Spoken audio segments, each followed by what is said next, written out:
No, bueno. Ok, entonces, en la clase de la semana pasada, introdujimos el concepto de transformación lineal. De nuevo, cada vez que uno estudia cualquier objeto matemático, ya sean espacios vectoriales, grupos, espacios topológicos, no sé, cualquier objeto matemático, no solamente se estudian los objetos en sí, sino las funciones entre los objetos.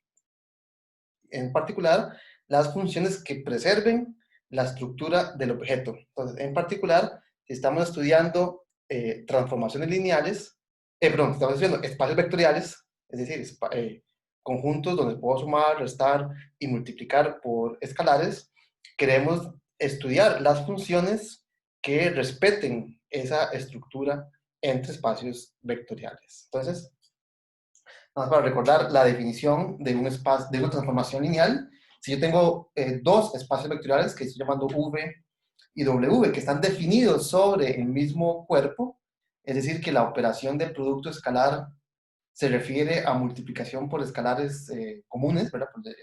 Que pertenecen al mismo cuerpo, entonces podemos estudiar las funciones entre esos espacios que respetan esa suma y ese producto escalar. Entonces, por eso es que digo que una función se llama una transformación lineal si preserva la estructura de espacio vectorial.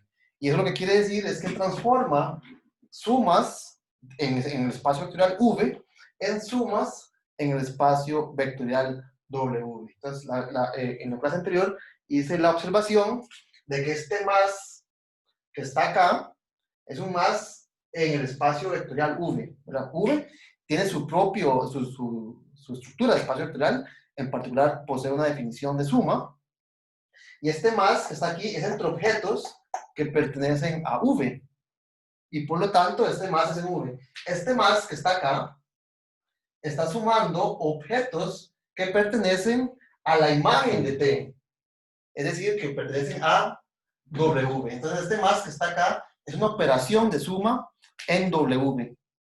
Lo mismo ocurre con el producto escalar. Este es un producto escalar entre un elemento del cuerpo y un objeto de V. Pero acá, esta operación que está acá, este producto, es entre un escalar del mismo cuerpo, es el mismo alfa, y un objeto de W. Entonces, una transformación lineal preserva la estructura en el sentido de que la operación, la transformación aplicada a una operación se transforma en la misma operación aplicada a las imágenes. Ciertamente uno nunca diferencia, ¿verdad? Uno no diferencia el símbolo, siempre le pone más, por ejemplo. Entonces, este símbolo denota operaciones distintas que se sobreentienden por contexto. Bueno, y la clase anterior lo que hice fue básicamente dar ejemplos de transformaciones lineales. Tal vez un ejemplo que podamos recordar es el de la derivada. Si tengo el espacio vectorial de funciones derivables, vea primero que todo, eso es un espacio vectorial. Si ustedes suman dos funciones derivables, el resultado es una función derivable. El inverso aditivo es de una función derivable y de una función derivable, etc. Entonces, la famosísima frase, la derivada de una suma es la suma de las derivadas, lo que está diciendo es que la función que asigna a una función su derivada es una transformación lineal entre el espacio U, en el espacio de funciones derivables, y sí mismo, ¿no? Similarmente, si estudiamos el espacio de funciones integrables, la propiedad que dice que la integral de una suma es la suma de las derivadas es precisamente la propiedad que está diciendo que esa función es una transformación lineal. Igual que las constantes, ¿verdad? Una derivada saca constantes. Es otra forma de decir esa propiedad, ¿verdad? Separa sumas en sumas y saca constantes. Este alfa sale de la función, del argumento, y pasa a multiplicar. Entonces, la clase anterior vimos varios ejemplos.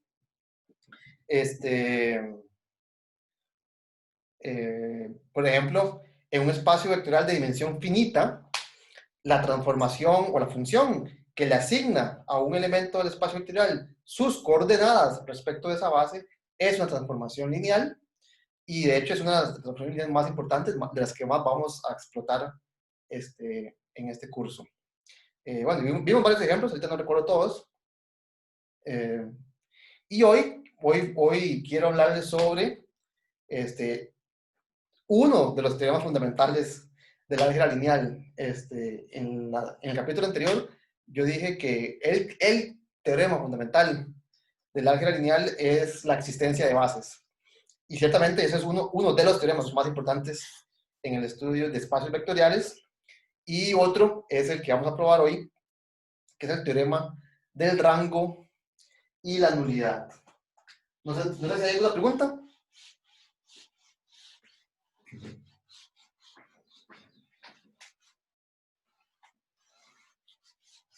Ok, entonces, para poder enunciar este teorema fundamental del álgebra lineal, ocupo primero definir dos subespacios asociados a una transformación lineal. Entonces, yo tengo una transformación lineal entre V y W.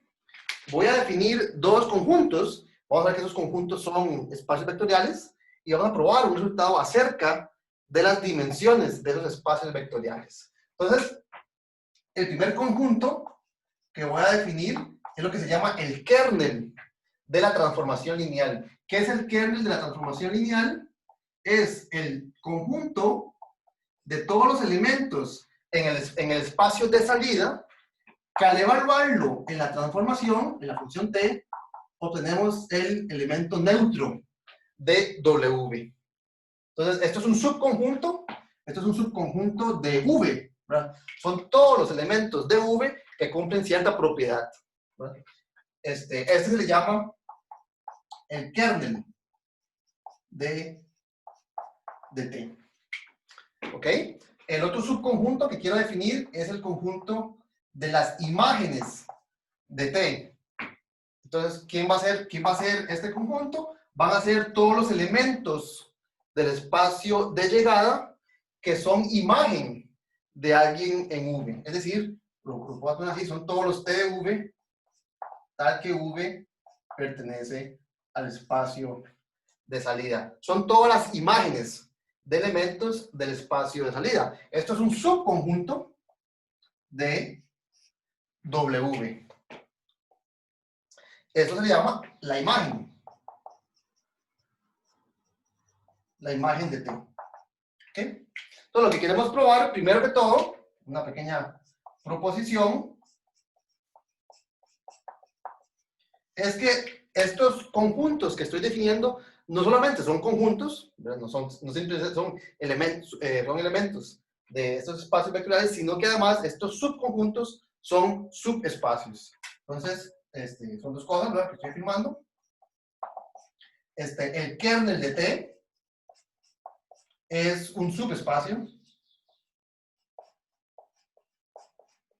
Es un subespacio de V y la imagen de T es un subespacio de W. Entonces, no solamente son subconjuntos, sino que además son cerrados bajo las operaciones de espacio vectorial, es decir, la adición y la multiplicación escalar. La prueba de estos resultados es sencilla, tal vez hagamos una de ellas. Voy a hacer la prueba de que el kernel es un subespacio y dejo esta como un ejercicio. De hecho, la prueba de 2 es todavía más inmediata, porque la propiedad de que la imagen de este subconjunto sea cerrado bajo suma y producto escalar es exactamente la propiedad que T sea transformación lineal. Entonces, la prueba de 2 es básicamente la definición de que T sea transformación lineal. Y simplemente la voy a dejar como ejercicio que ustedes la escriban con cuidado. Entonces, probemos el inciso 1. Queremos probar que este subconjunto es un subespacio. Entonces, recordemos que en general, si yo quiero probar que un subconjunto es un subespacio, tengo que probar dos cosas. Primero, que no es vacío. Y segundo, que es cerrado bajo suma y producto escalar. Entonces, primero que todo, note que no es vacío, pues el elemento neutro de V es un elemento del kernel. Y esto es simplemente lo que estoy diciendo, es una propiedad que demostramos la clase anterior, que dice que la imagen del elemento neutro es el elemento neutro. Esto es consecuencia, tal vez si alguien no lo recuerda, esto es consecuencia de una identidad bastante tonta, si lo quieren ver así. 0 más 0 es 0. Entonces, si ustedes evalúan esta suma, como t es transformación lineal, les va a quedar que t de 0 más t de 0 es igual que t de 0. Y esa igualdad lo que dice es que t de 0 cumple el papel de elemento neutro para la suma. Y por lo tanto, como es único, tiene que ser 0. Entonces vean que el elemento neutro es un v que al evaluarlo en t da 0. Y por lo tanto, el elemento neutro pertenece al kernel de t. Entonces, el kernel de t no es un subconjunto vacío. Y ahora lo que queremos ver es que es cerrado bajo las operaciones del espacio vectorial. Es decir, que si yo tomo dos elementos que están en el kernel,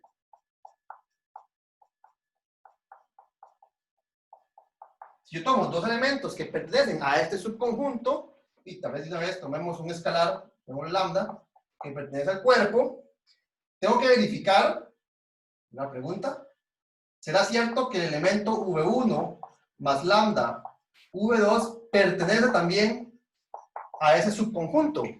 Si me doy elementos del conjunto, quiero ver que este conjunto es cerrado bajo las operaciones de espacio vectorial, es decir, que esta suma pertenezca también a ese conjunto.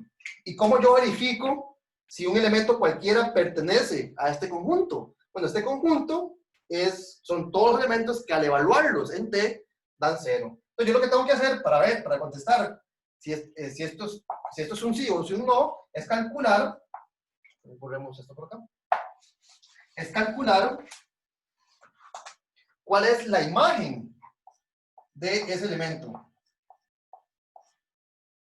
Entonces, calculemos con todo esto. Recordemos que T es una transformación lineal, en particular separa sumas y sabe constantes. Entonces, esto me convierte en T de V1 más lambda de T de V2. Separa las sumas y saca la constante.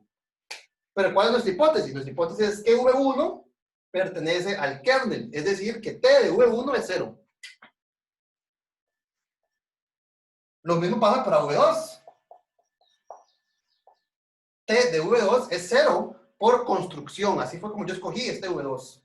Y bueno, ya aquí no hace falta hacer nada más. 0 más 0, ¿verdad? Dando por 0 es 0, me quedaría que esto es 0.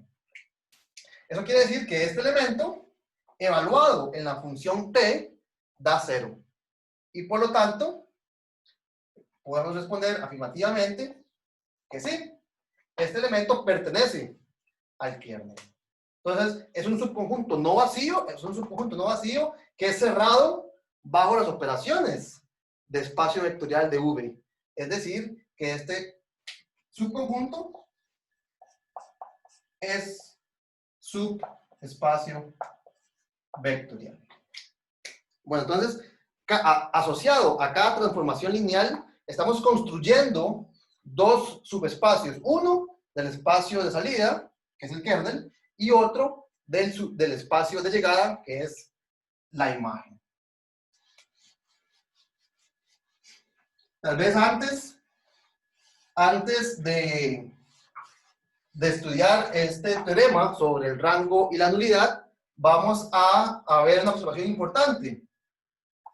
Estos subespacios que acabamos de definir me dicen información acerca de la transformación lineal T. Por ejemplo, ¿qué quiere decir que la imagen de T sea todo W? ¿Cómo se llama esta propiedad?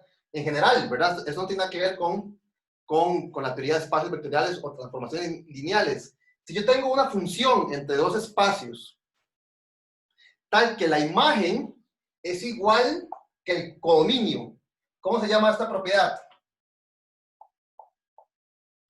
Sobreyectividad. Sobreyectividad, ¿verdad? Esto quiere decir que T es sobreyectiva. Entonces, si la imagen es lo más grande posible, la función es sobreyectiva. De nuevo, esta propiedad, lo que estoy escribiendo aquí, no tiene nada que ver con espacios vectoriales o transformaciones lineales. Esta afirmación es cierta para cualquier función, por definición, ¿verdad? Ahora, ¿qué pasa en el caso de que el kernel, que es un subconjunto del espacio de salida, es lo más pequeño posible? Lo más pequeño posible es que únicamente contenga a elemento 0. Todo subespacio vectorial contiene el 0. Entonces, lo que estoy diciendo es que ¿qué pasa en el caso en el que este subespacio sea lo más pequeño posible? Entonces, si el kernel es igual que 0, vamos a demostrar que esto es equivalente a afirmar que T es inyectiva. Entonces, estos subespacios están midiendo propiedades de la función T, ¿verdad? Si la imagen es todo el codominio, la función es sobreyectiva.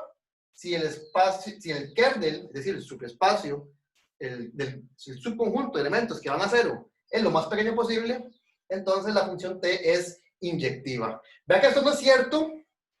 Esta afirmación que está acá sí va a depender de la teoría de espacios vectoriales y transformaciones lineales. Por ejemplo, la función f de x igual, no sé, seno de x. Es una función cuyo kernel son... Ah, no, pero yo quiero otra cosa. Perdón, este ejemplo no es lo que yo quería ejemplificar. Hagamos otro, que sí sirva. Por ejemplo, la función x cuadrado. La función x cuadrado es una función que el único valor tal que f de x es 0, es 0. Es decir, que el kernel de la función f sería el elemento 0. Pero vea que la función f no es inyectiva, ¿verdad? Porque, por ejemplo, este punto y este punto tienen la misma imagen y son distintos, ¿verdad? X y menos x son dos elementos distintos que van a parar al mismo lugar. Entonces, vea que esa función no es inyectiva. Entonces, para poder demostrar esta propiedad, va a ser fundamental que la transformación lineal sea, perdón, que la función sea una transformación lineal, ¿verdad? Si no, ya no es cierto, ¿verdad? Entonces, la segunda propiedad realmente es consecuencia de las propiedades de T. Es decir, respetar la estructura de espacio vectorial. Entonces, probemos esta afirmación.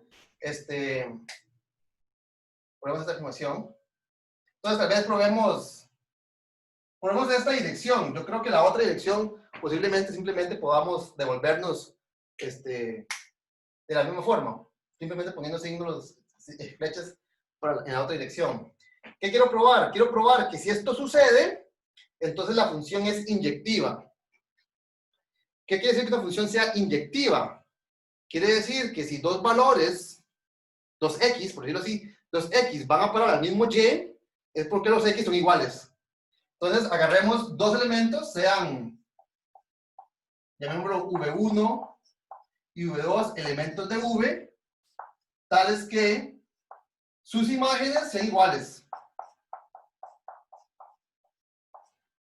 ¿Qué es lo que quiero probar? Quiero probar que v1 es igual que v2. Y vean que aquí voy a utilizar la linealidad. Estamos en un espacio vectorial. En particular, yo puedo restar. Entonces, vean que yo puedo decir que esto es equivalente a decir que t de v1 menos t de v2 es 0. Estoy en un espacio vectorial, en particular puedo pasar a restar, y eso me dice que t de v1 menos t de v2 es igual que 0. Ahora, t es transformación lineal. En particular, separa sumas en sumas, en restas en restas. Entonces, esto es equivalente a decir que t de v1 menos v2 es 0. ¿verdad? T de una resta es la resta de los t's, por decirlo así.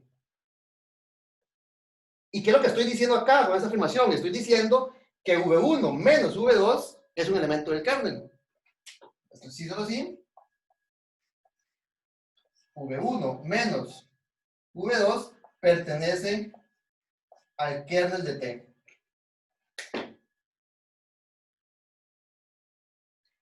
Pero ¿quién es el kernel de T? Estoy asumiendo que el único elemento que T manda a cero es cero. Sí, perdón. El único elemento de V que T manda a cero es cero. Es decir, que bajo la hipótesis, esto implica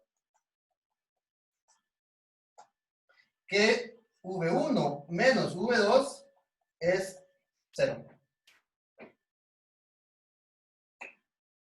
Bueno, que V1 menos V2 sea cero es exactamente lo mismo que decir que V1 es igual que V2. Y eso es exactamente lo que yo quería mostrar. Quería mostrar que T es inyectiva. Entonces me di dos elementos cualesquiera con la misma imagen y mostré que los dos elementos eran realmente el mismo. Es decir, T es inyectiva. Entonces, este subconjunto, este subespacio vectorial del espacio de salida me está diciendo cuándo la transformación es inyectiva y cuándo no. Vea que si la transformación no fuese inyectiva, entonces habrían dos elementos distintos, V1 menos V2, cuyas imágenes fueran lo mismo. Entonces, el elemento V1 menos V2, que sería distinto de cero, pertenecería al kernel. Es decir, que este subconjunto contendría elementos extra, aparte del elemento cero. Por ejemplo, el elemento V1 menos V2. Ok. ¿Alguna pregunta? La otra dirección, vea que hay que modificar muy pocas cosas, ¿verdad? Casi todos eran cis solo cis. La otra dirección hay muy pocas cosas que modificar. Igual otras cosas como ejercicio.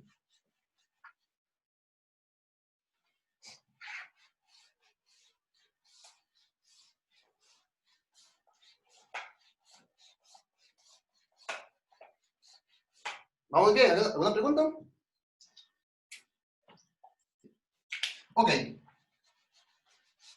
Entonces tenemos que el kernel de T es un espacio vectorial, la imagen de T es un espacio vectorial, todos los espacios vectoriales tienen asociados así un número, un cardinal que se llama su dimensión, ¿verdad? Es la cardinalidad de cualquiera de sus bases. Entonces, la dimensión del kernel de T es lo que se llama la nulidad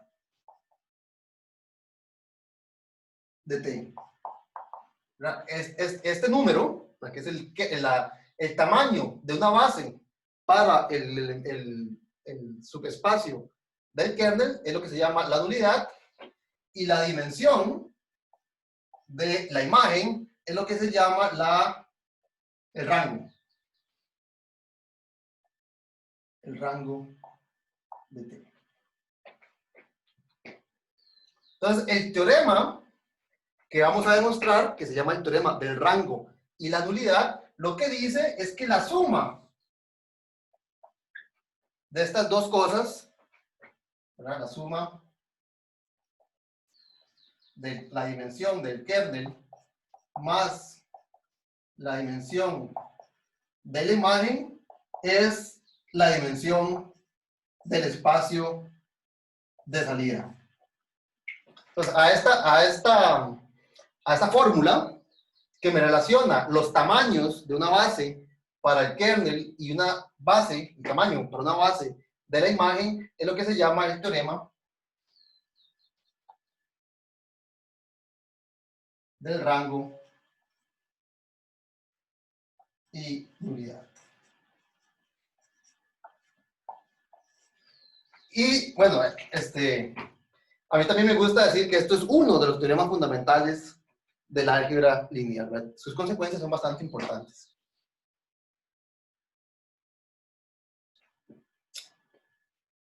Ok, entonces vamos a demostrar este teorema.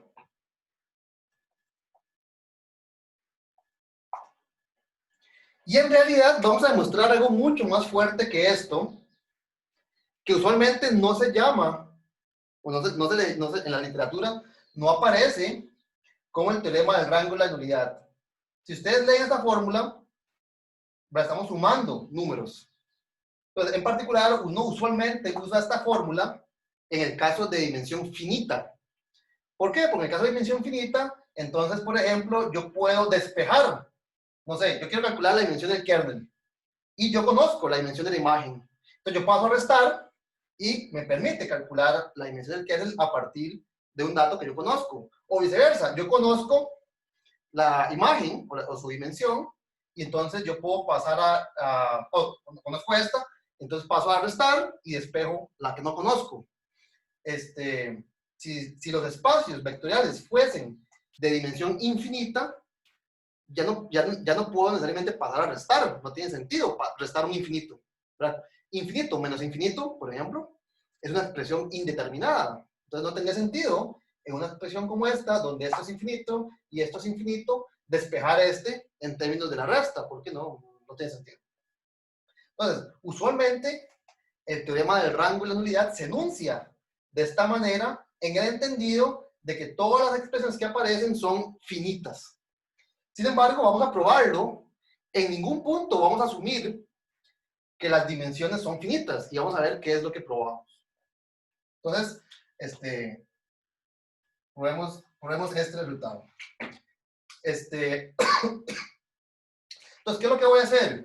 Voy a empezar por darme una base para este subespacio vectorial. Entonces, recordemos que el kernel de T es un subespacio vectorial de V. Entonces, lo que voy a hacer es empezar dándome una base de este espacio vectorial. Entonces, voy a llamar, tal vez, K cursiva. Bueno, no sé cómo se llama K cursiva. Esta. Voy a tomar K cursiva, una base para el kernel de T. Esto es un espacio vectorial y por lo tanto siempre posee una base y voy a escoger alguna. Para poder referirme a esos elementos, voy a decir que son los elementos VI, donde I pertenece a algún conjunto de índices. En la mayoría de textos, lo que hacen es que escriben V1, V2, V3, hasta un VM. Entonces, aquí estaríamos afirmando que el kernel es de dimensión finita, dimensión M. Sin embargo, no va a hacer falta. Simplemente voy a decir que la base son algunos elementos VI en algún conjunto de índices que no tienen por qué ser finito. Y es un conjunto arbitrario.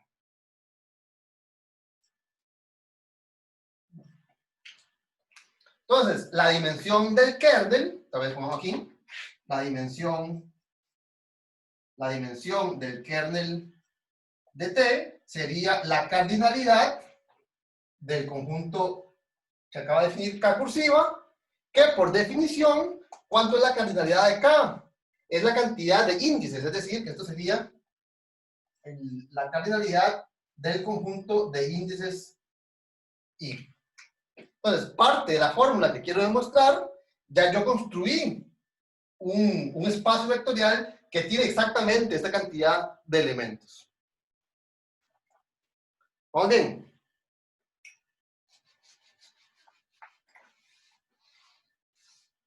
Voy a borrar el teorema. Bueno, voy a apuntarlo aquí arriba. Dimensión del kernel más la dimensión de la imagen es la dimensión del espacio de salida. Entonces ya lo voy a borrar.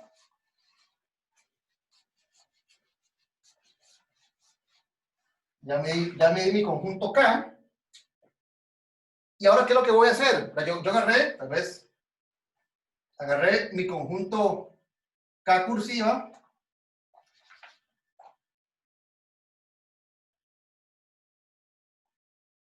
Esto es una base del kernel de T. El kernel de T es un subconjunto de V. Entonces, ¿qué es lo que voy a hacer? Ya tengo un subconjunto linealmente independiente de V. ese subconjunto que voy a hacer es que lo voy a agrandar a una base de V. Entonces, extienda, por decirlo así, extienda K, que veamos que está extienda K a una base de V. Si el espacio vectorial es de dimensión finita, simplemente empiezo a añadir elementos hasta completar una base. Si el espacio vectorial es de dimensión infinita, bueno, en la tarea anterior vimos básicamente que usando un lema de Zorn, usando una unión de una cadena ascendente, podemos completar K a una base. Entonces, vea que este paso lo puedo hacer en dimensión finita o en dimensión finita. Entonces, yo siempre puedo agarrar un subconjunto linealmente independiente y echarle más elementos hasta que ese elemento genere, es decir, que sea una base. Entonces voy a llamar a una base, llamémosla B cursiva. Entonces, B cursiva va a ser una base de todo el espacio vectorial V.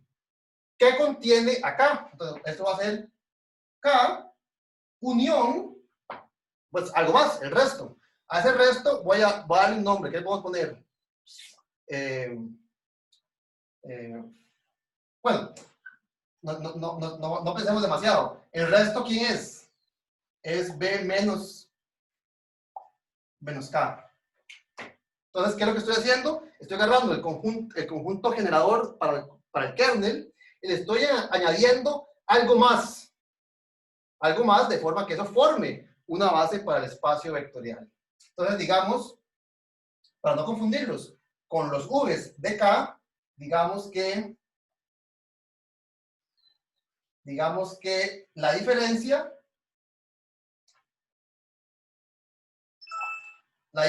B menos K la voy a llamar, llamémoslo W's, llamémoslo WJs, para J's en algún conjunto J. Entonces mi base B, van a ser todos los V's, la V1, V2, y después todos los W's, W1, W2, etc. No tienen por qué ser finitos, no tienen por qué ser contables, simplemente primero escribo todos los elementos de K y luego el resto. Entonces, para diferenciarlos, a uno los voy a llamar V's y al otro los voy a llamar W's, para que no se me confundan. Entonces, aquí J sería un conjunto apropiado de índices, tal que me enumere los elementos del complemento de K. ¿Vamos bien? ¿Hay alguna pregunta?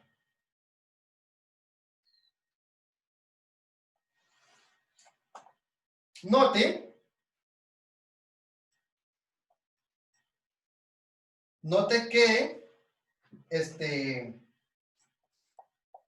el número, la cardinalidad del conjunto I más la cardinalidad del conjunto J, ¿cuánto tiene que ser?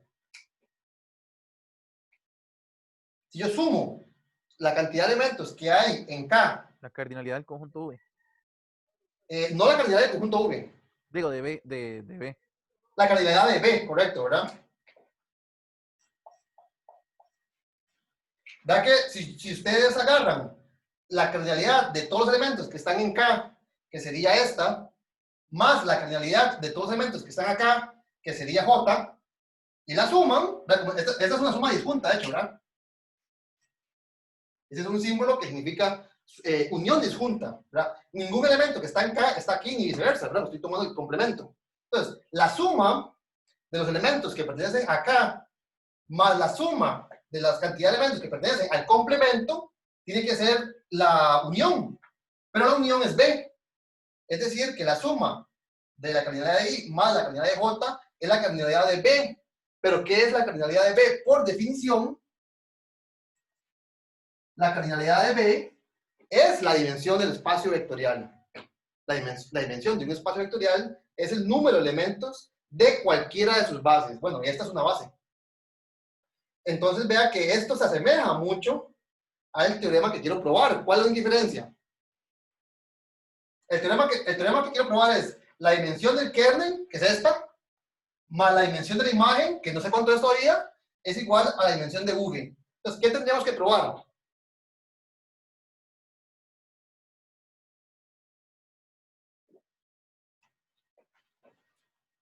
Vamos a ver si tengo... Esto es exactamente esto. Esto es exactamente esto. Entonces, si quiero probar el teorema del rango y la nulidad, ¿qué es lo que tenía que probar? Tenía que probar que esto, de alguna forma, es igual que esto. Entonces, tratemos de probar exactamente eso. Probemos que la imagen de K, de la imagen de T, perdón, posee una base cuya cardinalidad es exactamente la cardinalidad de este conjunto. Vea que a priori estos Ws son elementos de V, ¿verdad? Este es un subconjunto de V, mientras que la imagen es un subconjunto de W. Entonces, de alguna forma, tengo que trasladar estos elementos que pertenecen a V a W. ¿Vamos bien?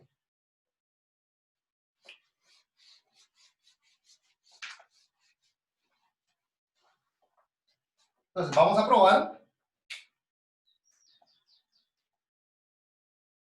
Vamos a probar que la cardinalidad de J, vamos así, es igual. Bueno, quiero probar esto. Quiero probar que esto es la dimensión de la imagen de T. Entonces, para poder calcular la dimensión de cualquier subespacio, yo tengo que darle una base. Entonces, lo primero que tenemos que hacer es construir, de alguna forma, una base para este espacio y después calcular, contar sus elementos y ver que tiene esta cantidad de elementos. ¿A alguien se le ocurre cómo construir una base de la imagen a partir de los conjuntos que hemos construido hasta el momento?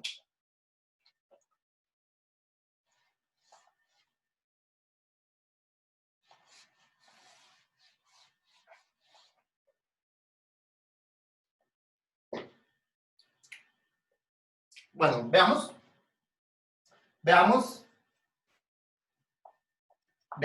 que si ustedes agarran, esto es un subconjunto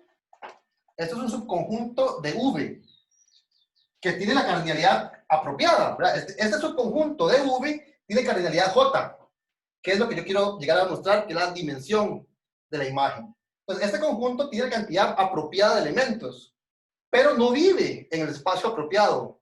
Este conjunto es un subconjunto de V y yo lo ocupo en W para poder calcular, para poder decir que la imagen es una base para la imagen.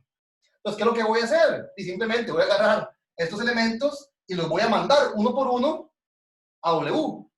¿Cómo? Con T. Entonces, veamos que si yo agarro y le aplico la transformación lineal T a todos los elementos de este conjunto, esto sería otro conjunto, que sería T de WJ, donde los Ws pertenecen a este subconjunto.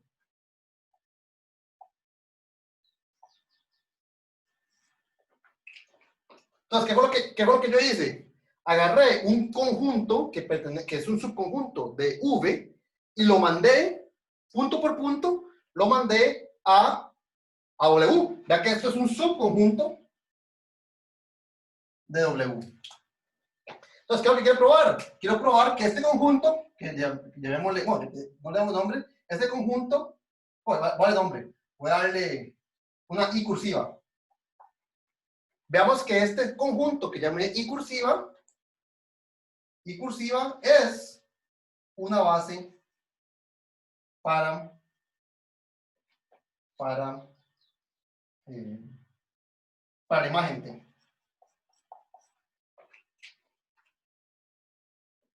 Si yo logro probar que este conjunto I es una base para la imagen de T, bueno, y además la cardinalidad de I es la cardinalidad de J, yo quiero probar que la dimensión de la imagen es la cardinalidad de J. Y si logro probar que la cardinalidad de J es la cardinalidad de este conjunto I cursiva y que es base para la imagen, entonces ya probé el teorema del rango y la nulidad, porque puedo sustituir dimensión de imagen en aquella fórmula que borré aquí abajo, donde teníamos cardinalidad de J. Entonces probemos que esto es una base para la imagen.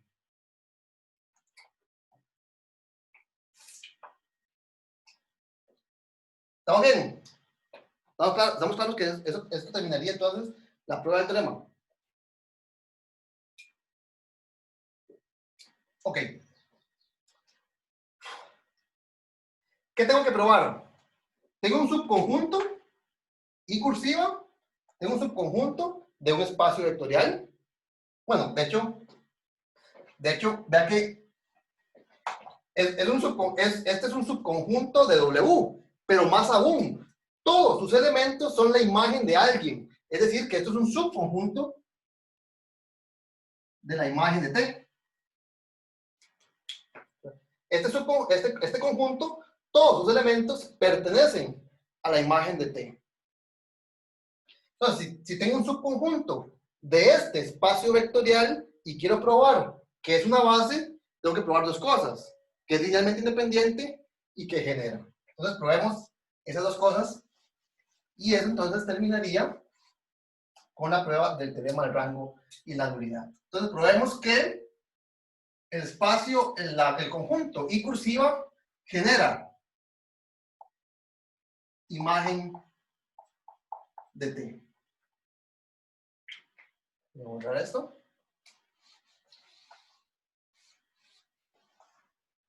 ¿Qué quiere decir que un conjunto genere a un subespacio? Que cualquier elemento del espacio vectorial se puede expresar por una combinación lineal de elementos de ese subconjunto. Entonces, ¿qué es lo que tengo que hacer? Tengo que darme un elemento cualquiera, W, que pertenezca a la imagen de T. Entonces, tengo que darme un elemento en este espacio vectorial y ver que yo lo puedo expresar como combinación lineal de elementos de I cursiva. Ok. Entonces, me doy un elemento cualquiera. ¿Qué significa pertenecer a la imagen? Quiere decir que es T de alguien. Entonces, sea V en V, tal que T de V es W.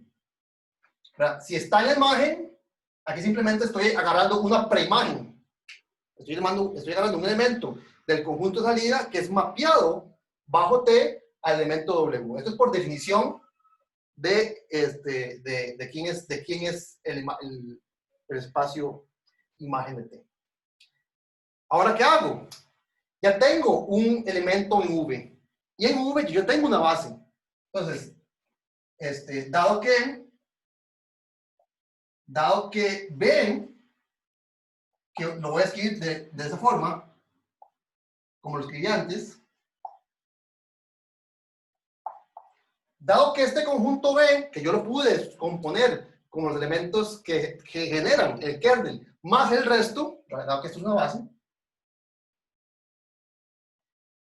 en particular es un conjunto generador. En particular, este elemento que está en V, es una base de V. En particular, este elemento que está en V, yo lo puedo escribir como una combinación lineal de elementos en esta unión. Entonces, ese V, esta preimagen, yo la puedo descomponer como combinación lineal de elementos de K más elementos del complemento. Entonces, voy a escribir esa combinación de la siguiente manera. Bueno, de hecho, voy a escribir así. Una combinación lineal de elementos que pertenecen al espacio generado, bueno, de hecho, que pertenece al kernel, más una suma de elementos que no pertenecen Bueno, digamos, mejor digamos al revés, que pertenece al complemento, ¿verdad? Al conjunto generado por... Ok, entonces, lo que voy a hacer es escribir un elemento de V como una combinación lineal de un conjunto generador. Ahora, ese conjunto generador yo lo dividí en dos pedazos. Un pedazo que genera el kernel y un pedazo que genera el complemento. Entonces, a los elementos de la izquierda los llamé Vs, ¿recuerdan? Entonces, esto va a ser una combinación como A1, V1 más un AR, VR. Entonces, esos elementos V1 hasta VR son elementos que pertenecen a la base K. Es decir, que esta suma pertenece al kernel. Y el resto, entonces lo voy a llamar, y tal vez para diferenciarlos, B1, W1 más BS, WS. Note que aquí no estoy asumiendo que este conjunto K o el complemento sean finitos, no. Por definición, estar en el conjunto generador quiere decir que existe una combinación lineal finita de elementos del conjunto. Entonces, las combinaciones lineales siempre son finitas, aunque los conjuntos sean infinitos. Para cada elemento, yo escojo simplemente un puñado finito de esta bolsa y un puñado finito de esta bolsa. Pero nunca escojo todos a la vez. Entonces, siempre los puedo indexar como un conjunto finito, a pesar de que K y su complemento puedan ser infinitos, no hay ningún problema. ¿Vamos bien? Ahora, ya que escribí a V como combinación lineal de elementos de K y de su complemento, simplemente aplíquele T de V. T de V, por definición, es W. ¿Y qué pasa cuando yo le aplico T a una suma? Bueno, T es transformación lineal. Por lo tanto, separa sumas en sumas y separa constantes. Entonces, aquí me va a quedar T de toda esta suma más T de toda esta otra suma. Bueno, pues escribirla.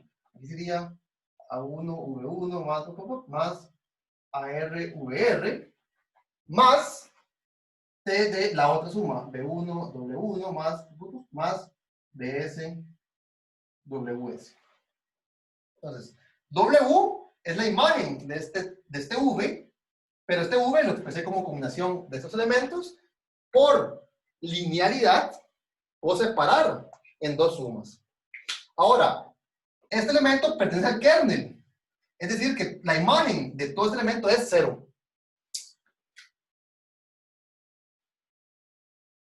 La imagen de este elemento es 0 por definición, ¿verdad?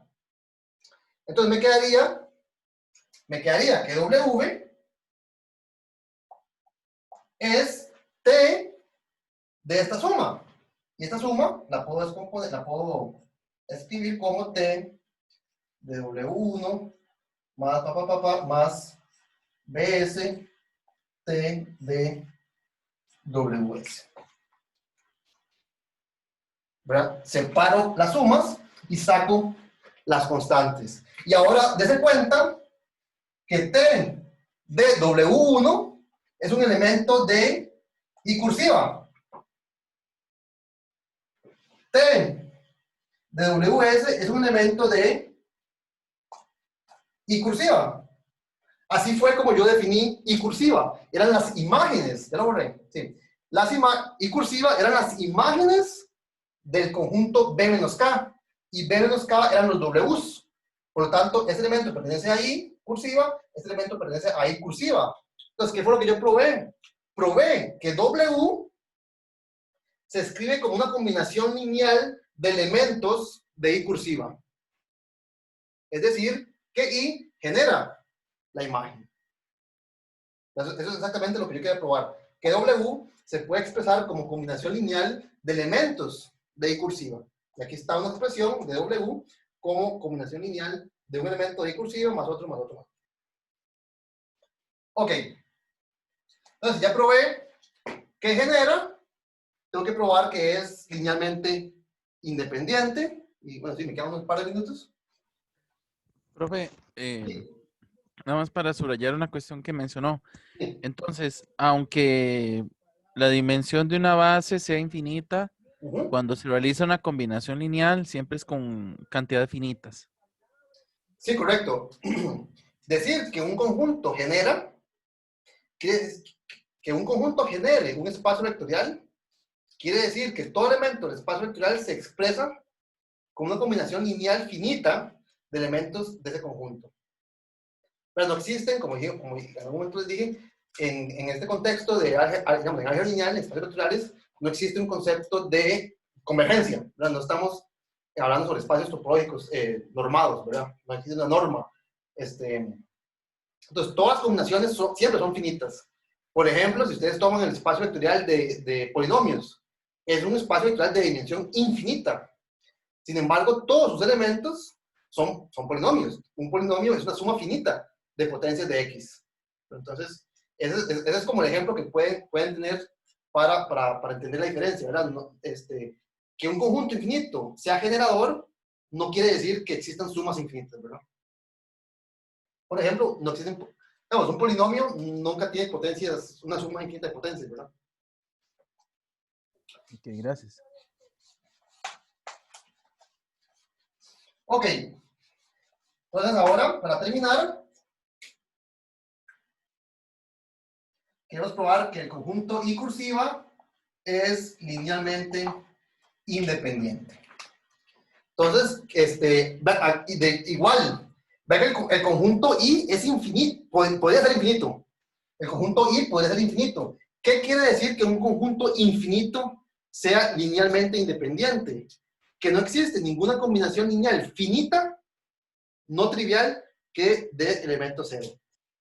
Entonces, cuando uno quiere probar independencia lineal en un conjunto infinito, lo que hace es tomar una combinación lineal finita arbitraria y probar que los coeficientes tienen que ser cero, independientemente del tamaño, ¿verdad? Entonces, ¿cómo probamos que este conjunto es linealmente independiente? Tome una combinación lineal, que la voy a llamar igual que antes, B1, W1 más BS, WS, que me dé el elemento neutro. Entonces, probar que un conjunto posiblemente infinito es linealmente independiente, quiere decir que ninguna combinación de esta forma con los BIs distintos de cero da cero. Aquí ese es un elemento arbitrario, ¿verdad? Podría ser 5, 10, 100. Lo que estoy diciendo es que ninguna de estas va a dar elemento cero, a no ser que los BI sean cero. Ok. O sea, aquí cometí un error. Aquí cometí un error, porque ¿quién es I? I cursiva son las imágenes de los... Voy a escribirlo porque ya se me había olvidado. Los I cursiva son las imágenes del complemento del kernel. Entonces, cuando yo me doy una combinación lineal de elementos de I cursiva, tiene que ser una combinación lineal de esta forma. ¿Verdad? Este es el elemento que pertenece a este conjunto.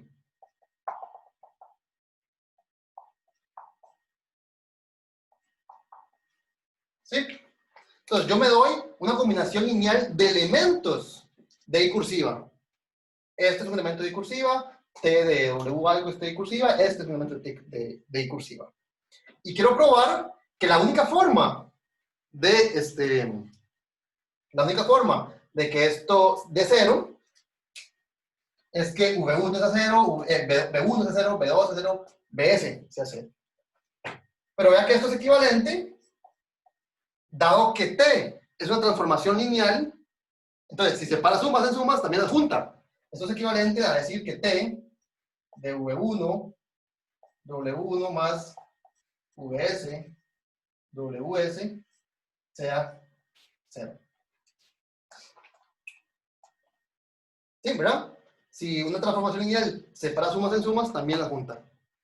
Y vean que esto es equivalente a decir que B1, W1 más BS, WS pertenece al kernel de T.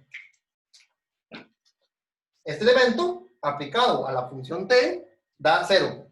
Es decir, que el elemento es un elemento del kernel. Sí, y como el kernel es un subespacio, entonces satisface, eh, no iba a decir que si satisface la linealidad, pero no sé, ya. Digo, linealmente independiente. De aquí no podemos todavía concluir, de aquí, vea que aquí simplemente lo que probamos es que es un elemento del kernel. Ujú. No probamos, por ejemplo, que sea 0, ¿verdad?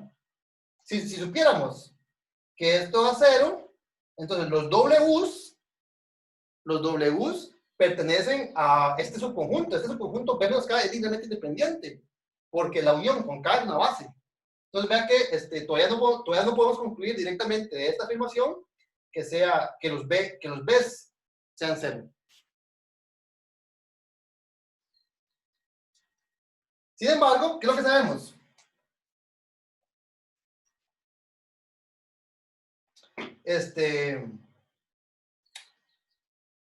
Bueno, es un elemento del kernel, y todos los elementos del kernel se generan a partir de los elementos de K cursiva. Es decir, que existen, bueno, que puedo escribir esta suma como cualquier otro elemento del kernel, lo puedo escribir como una combinación de los Vs. ¿Qué pongo aquí? Una R, VR. Cualquier elemento del kernel, en particular este, se puede expresar como una combinación lineal de un conjunto generador. En particular, ¿verdad? Donde los VI pertenecen a K cursiva. ¿Por qué? Porque K cursiva es un conjunto generador del kernel. Entonces, vea qué es lo que tengo aquí. Tengo una combinación lineal. También, si ustedes me permiten, voy a poner, paso todos a restar y lo igualo a 0. ¿Verdad? Lo que tengo que hacer es una combinación lineal de los Vs y de los Ws, que me da elemento 0. Es decir, que esto es una combinación lineal de elementos de K, los Vs, unión B menos K, que serían los Ws. Bueno, pero claramente la unión de estos dos es B, pero B cursiva es linealmente independiente.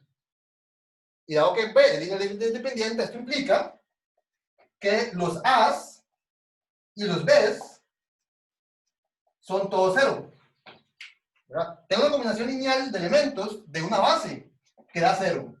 Por lo tanto, todos los que aparecen son 0. Los A's son 0 y los B's son 0. Los B's son los que me interesan, ¿verdad? Esta igualdad que está acá es la que me está diciendo que este es 0, que este es 0, que este es 0. Y por lo tanto, entonces, I es linealmente independiente. Bueno, si genera linealmente independiente, es una base.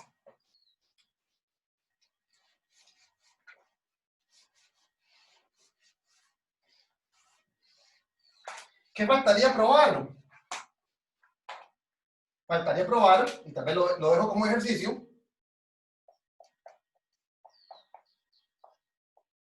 falta probar que la cardinalidad de I cursiva es la cardinalidad de J. Y esto no es inmediato en general, ¿verdad? Yo lo que hice fue agarrar un conjunto, o más bien, díganme ustedes por qué se cumple esto. ¿Cómo fue que yo construí I cursiva? Agarré un conjunto y calculé y mandé todas sus imágenes una por una a W. Y bueno, tomé una base. Perdón. Agarré este conjunto que tiene cardinalidad J. Este conjunto de acá tiene cardinalidad J. Y lo que estoy diciendo es que después de aplicarle T, sigue teniendo cardinalidad J. Porque eso es cierto.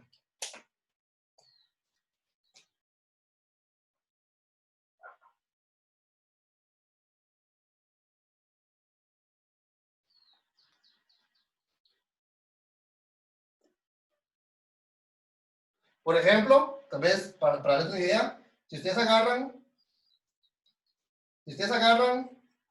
menos 10, menos 9, menos 8, 0, 1, 2. Profe, Sí, porque los mandó de manera inyectiva, ¿no? porque lo mandé de manera inyectiva. Vea, ok, el ejemplo que les iba a dar era, agarren este conjunto tiene 21 elementos. Ese sería, por ejemplo, mi B menos K, por ejemplo. Este conjunto tiene 21 elementos. Y ahora agarre y construya F de B menos K, donde F de X es X al cuadrado. Entonces, cuando usted manda este conjunto a las imágenes, como que lo agarra y lo cierra, ¿verdad? Agarra esta mitad y se la pone encima de esta otra. Entonces, la cardinalidad de la imagen ya no es 21, sino que es 11. Está perdiendo. Todos los negativos fueron a parar a uno positivo. Entonces, no lo va a contar dos veces. Pero esta función no es inyectiva, ¿verdad? X cuadrado no es inyectiva.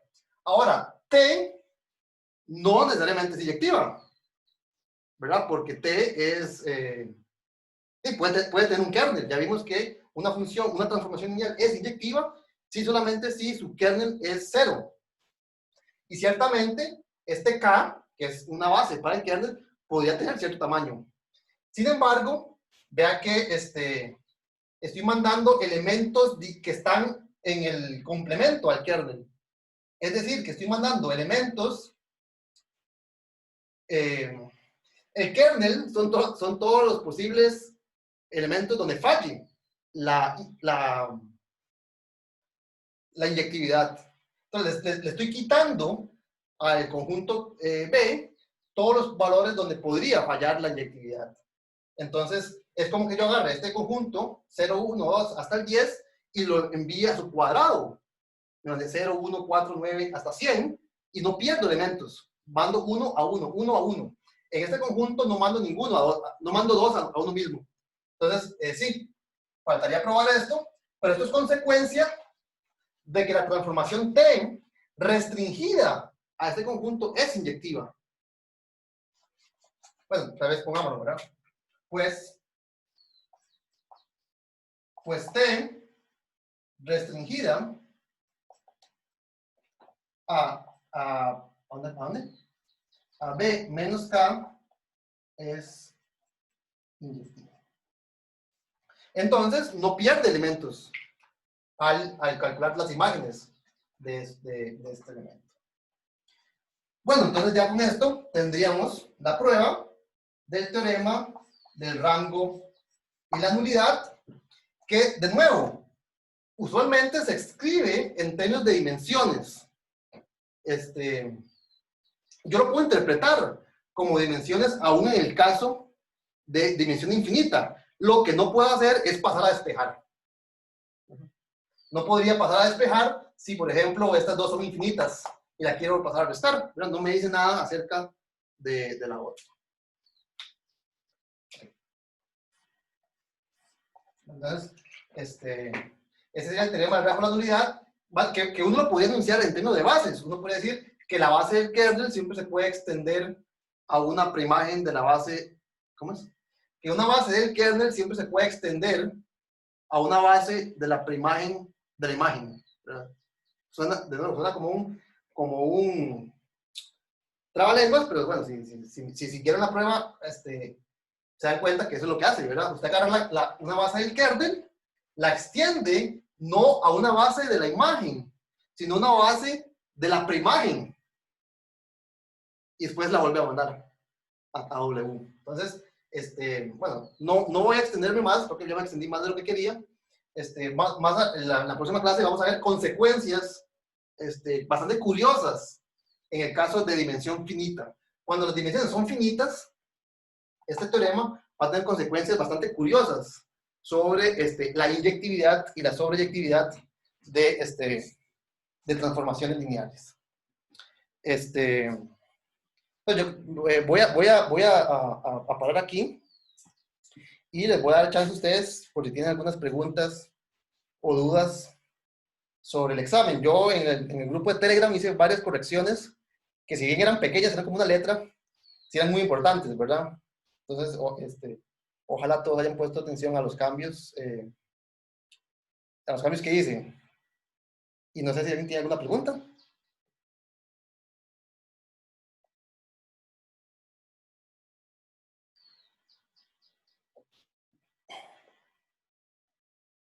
Dice, vamos a ver, aquí dice, yo tengo una pregunta, pero desearía revelar algo de la respuesta.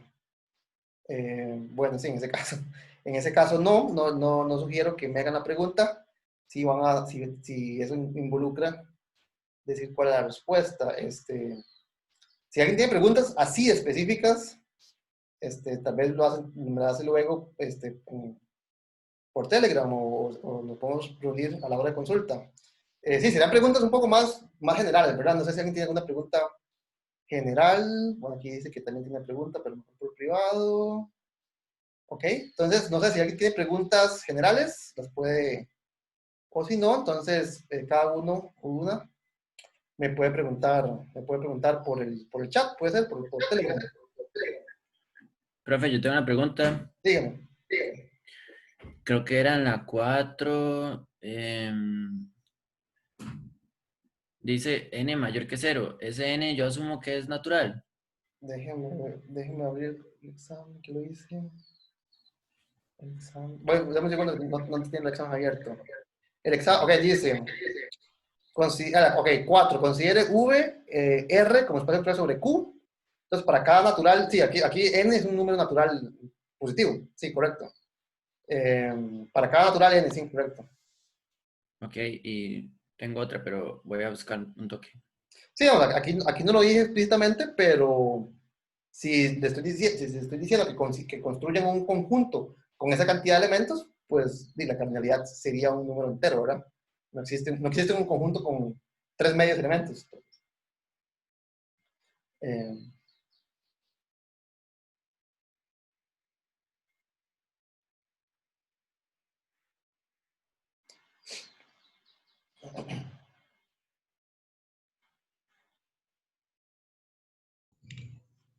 Profe, en la 5B, dice si A es subconjunto es LI, es A subconjunto de V. sí, ahí creo que yo también lo puse, esa corrección en la 5B la puse en el chat, ¿verdad? Ahí, si A es un subconjunto de B, es linealmente dependiente, entonces todo subconjunto no vacío de A es linealmente dependiente. Ahí lo que me faltó Ah, es bueno, o me sobró un símbolo de inclusión o me faltó una V, ¿verdad? O sea, si ya SLD, puede leerlo nada más, ¿verdad? ok. Profe, no, se me olvidó cargar otra pregunta, pero en la 1, que dice qué condiciones garantizan que A por B sea una base V, es como, o sea, es como descriptivo o hay que hacer algún cálculo, o sea, Bueno, sí, como, por eso le puse que justifique, ¿verdad? Le puse que justifique la respuesta. Voy a inventar algo. El enunciado lo que dice, sea una matriz cuadrada y considere el conjunto que yo definí ahí como multiplicar todos los elementos de B por A y qué condición garantiza que el nuevo conjunto sea una base. Entonces usted dice, bueno, para que sea una base, A tiene que ser la matriz de identidad. Y eso no hay otra. Entonces usted tiene que mostrar que en efecto la única posibilidad es que A sea la matriz de identidad, por decir algo, ¿verdad? Esa no es la respuesta correcta, pero o sea, tiene que justificar su respuesta, ¿verdad? ok, entiendo.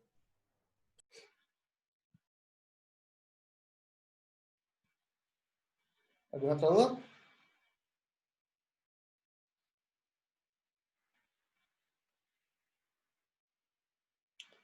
Bueno, no sé si no hay más preguntas. Entonces, bueno, cualquier duda que les surja, ¿verdad? La pueden hacer por privado. ¿Cómo les digo? Que no suene feo. Ojalá sean preguntas, ¿cómo se los digo? Yo no les voy a revisar el examen antes de que lo entreguen, ¿verdad? Entonces no me pregunten si está buena o está mala. Pero sí, digamos, traten que sus preguntas sean producto del trabajo, ¿verdad? Si ustedes hicieron un razonamiento y bueno, les falta un argumento o no saben por qué algo que parece cierto lo es, en ese sentido yo les puedo ayudar, ¿verdad? No me pregunten que esa pregunta está buena, está mala o qué hago, ¿verdad? ¿Qué hago? No sé qué hacer. Ojalá que las preguntas sean producto de su trabajo, ¿verdad? O sea, sean producto de que hicieron un desarrollo y se quedaron pegados, ¿verdad? Entonces, ustedes me entienden. Entonces, si no hay más preguntas, nos veríamos el jueves. Y bueno, hay que abiertos los canales para que me hagan sus consultas. Entonces, nos veríamos nos vemos el jueves y recuerden que todos los días hay consulta, ¿verdad? A las 3. Entonces, nos vemos. Gracias, profe. Chao. Gracias, hasta luego. ¿Gusto? Gracias. Gracias, profe. Gracias, profe. Ajá.